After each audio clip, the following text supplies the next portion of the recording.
রাতে হঠাৎ খিচুড়ি খেতে মন চাচ্ছিল, তো ভাবলাম রান্না করে ফেলি খিচুড়ি, আর সাথে করেছিলাম গরুর মাংস ভর্তা। আর খিচুড়ি রান্না করার জন্য আমি এখানে সব কিছু কেটে ধুয়ে নিয়েছি। এখন জাস্ট রান্না করব।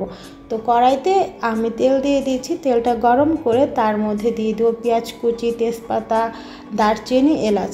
এখন সব কিছুকে একটু ভালোভাবে ভেজে নিচ্ছি। দেন ব্রাউন কালার হয়ে আসার পর এর মধ্যে দিয়ে দিলাম একটু অল্প পরিমাণের পানি, তার মধ্যে হলুদ গুঁড়ো, মরিচ গুঁড়ো, জিরা ধনিয়া গুঁড়ো আর আদা রসুন বাটা। এখন মশলাটাকে ভালো করে কষিয়ে নিচ্ছি, আর এর মধ্যে দিয়ে দেবো আলু আর মিষ্টি কুমড়া কেটে রেখেছিলাম এগুলো। যেহেতু রাতে রান্না করতেছি, বাসায় অন্য কোনো সবজি ছিল না, তাই আমি এই দুইটা ইউজ করছি। আর এখানে দিয়ে দিলাম চাল, ডাল। আমি এখানে 3 রকমের ডাল ইউজ করছি, মুগ ডাল, মুসুরির ডাল আর একটা কী ডাল যেন নামটা মনে নাই।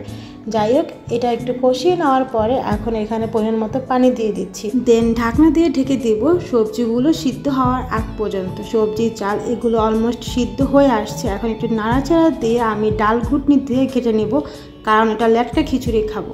আর লেটকা খিচুড়িটা না আমার কাছে অনেক ভালো লাগে, মাঝে মাঝে আর কি, সবসময় আর ভালো লাগে না।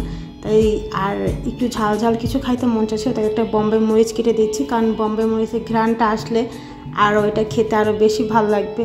আর একটু ঝাল ঝালও খেতে মন চাচ্ছিল। আর বোম্বে মরিচটা দেওয়ার পর খিচুড়ি থেকে এত সুন্দর একটা ঘ্রাণ আসতেছিল। আর আমি এখন ধনেপাতা কুচি করে দিচ্ছি। আর এই তো আমার খিচুড়ি প্রায় রান্না করা শেষ। এই খিচুড়িটা যে খেতে এত মজা হয়েছে, তোমরাও একবার ট্রাই করতে পারো। ঝটপট রান্নার জন্য বেস্ট হতে পারে, বা তোমাদের হাতে সময় না থাকলে তোমরা এরকম খিচুড়ি রান্না করে খেতে পারো। আর এখন আমি গরুর মাংস ভর্তা করব। গরুর মাংস ভর্তা করার জন্য গরুর মাংস রান্না করা ছিল ফ্রিজে, ওখান থেকে 4-5 টুকরো মাংস আমি বের করে ছোট ছোট করে নিয়েছি। এখন পেঁয়াজ কুচি, ধনেপাতা কুচি আর শুকনো মরিচ ভেজে নিচ্ছি। শুকনো মরিচটা কিছুক্ষণ ভেজে নেওয়ার পরে এখন আমি এর মধ্যে গরু মাংসগুলো দিয়ে দিচ্ছি। গরু মাংসকেও একটু ভেজে নেব, কারণ ফ্রিজে ছিল, বরফ হয়েছিল, যাতে একটু ঠান্ডা হয় আর একটু ভেজে নিলে আরও খেতে ভাল লাগে। মাংস ভাজা শেষ।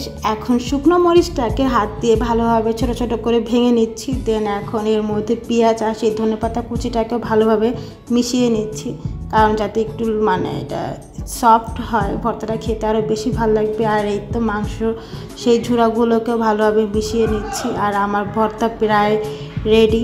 এই ভর্তাটা যে খেতে এত মজা লাগছে, আমার কাছে তো অনেক অনেক বেশি ভালো লাগছে। তোমরা একবার ট্রাই করে দেখতে পারো, জাস্ট দেখো। আর ভর্তা বানানো শেষে আমি উপর থেকে একটু সরিষা তেল দিয়ে দিচ্ছিলাম। আর এখন একটা প্লেটে আমি দিয়ে দিচ্ছিলাম খিচুড়িটাকে বেড়ে নিচ্ছি। তারপর এখানে নিলাম কাঁঠালি বিচি ভর্তা, আর এই হলো সেই আমার গরু মাংস ভর্তা। আর এখানে নিচ্ছি বোম্বে মরিচের আচার। এই আচারটা যে এত ঝাল, আর এটাতে খিচুড়ি খেতে যে এত মজা। তোমরাও এইভাবে ট্রাই করো। আর আমার ভিডিও ভালো লাগে লাইক, কমেন্ট, শেয়ার দিয়ে পাশে থেকে। আল্লাহ হাফেজ।